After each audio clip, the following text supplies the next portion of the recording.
भारतीय नौसेना के हंसा नेवल बेस पहुंचे भारत तक के संवाददाता मंजीत नेगी ने आपके लिए कुछ ऐसी तस्वीरें भेजी हैं जो आप पहली बार देखेंगे। आप कैमरे पर पहली बार देखेंगे MiG-29 के लड़ाकू विमानों में फिट हथियारों को। इसमें दुनिया का वो सबसे खूंखार हथियार भी कैद है जिसे रैम्पेज मिसाइल के नाम से दुनिया जानती है। रैम्पेज मिसाइल वही मिसाइल है जिसे दुश्मन पर दाग दिया जाए तो दुश्मन के घर में तबाही ही तबाही है। इस मिसाइल को कैसे भारत ने फिट किया है और यह मिसाइल किस तरह का ताकत रखती है, इसके बारे में आपको आगे दिखाएंगे। लेकिन सबसे पहले आपको वहां से ये खास रिपोर्ट दिखाते हैं। भारतीय नौसेना समुद्री मोर्चे पर स्वदेशी विमान वाहक युद्धपोत INS विक्रांत के जरिए अपनी मारक क्षमता को तो बढ़ा रही है, लेकिन अगर बात हवाई क्षमता की करें तो उसमें को भी लगातार बढ़ाया जा रहा है। बात चाहे MiG-29 लड़ाकू विमानों की जाए या फिर अब जो नए आधुनिक रफाल लड़ाकू विमान हैं। हम आपको पहली बार MiG-29 लड़ाकू विमान की मारक क्षमता, उसमें किस तरह के नई मिसाइल, नए हथियार लगाए गए हैं, नए सिस्टम लगाए गए हैं, वो दिखाने जा रहे हैं। इस वक्त जो दुनिया की इजराइल की बनी सबसे घातक रैम्पेज मिसाइल है उसको इंटीग्रेट किया गया है MiG-29 के साथ। इसके साथ ही लेज़र गाइडेड बम सिस्टम पर भी इस पर लगाया गया है। हमारे साथ यहाँ पर कैप्टन अमित बेहरा हैं, उनसे जानेंगे कि क्या इसके फ़ायदे हैं, किस तरह से MiG-29 की मारक क्षमता को बढ़ाया गया है। अगर हम देखें तो रैम्पेज की जानकारी अगर बताई जाए तो ये दुनिया की इस वक्त सबसे घातक मिसाइलों में से एक आती है। किस तरह से कितने वक्त में इसको इंटीग्रेट किया गया और आने वाले दिनों में क्या इसके फ़ायदे होंगे? देखिए, इसको इंटीग्रेट करने के में करीब हमें 1.5 से 2 साल लगे हैं, क्योंकि इसमें सबसे पहला ये वेपन दूसरे देश में बना होगा, बट इसमें जो लॉन्चर लगा है वो पहली बार भारत में बना है और पूरी तरह प्रूव किया गया है।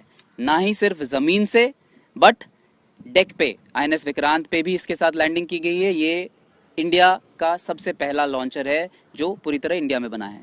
इसके बनने के बाद इस वेपन को प्रूव करने में हमें ज़्यादा टाइम नहीं लगा, क्योंकि इसके बाद हमने इसके 2 फायरिंग्स कंप्लीट कर चुके हैं और आज के डेट में ये पूरी तरह इंटीग्रेटेड है इस MiG-29 एयरक्राफ्ट के साथ और लड़ाई मारक क्षमता में बहुत बढ़ावा दे चुका है हमारे।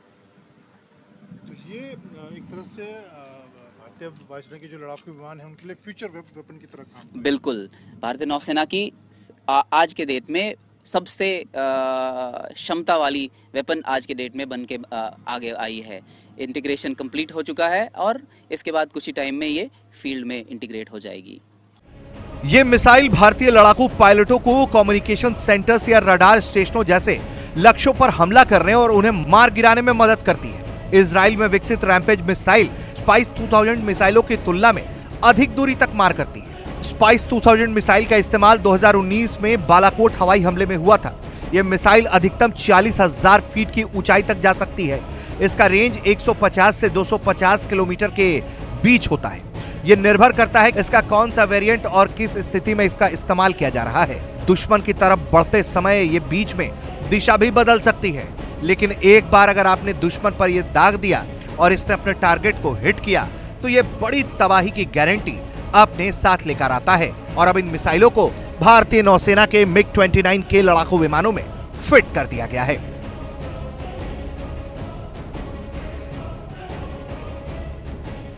भारतीय नौसेना अपने MiG-29 के लड़ाकू विमानों को कैसे और घातक बना रही है, ये आपको हम दिखाने जा रहे हैं।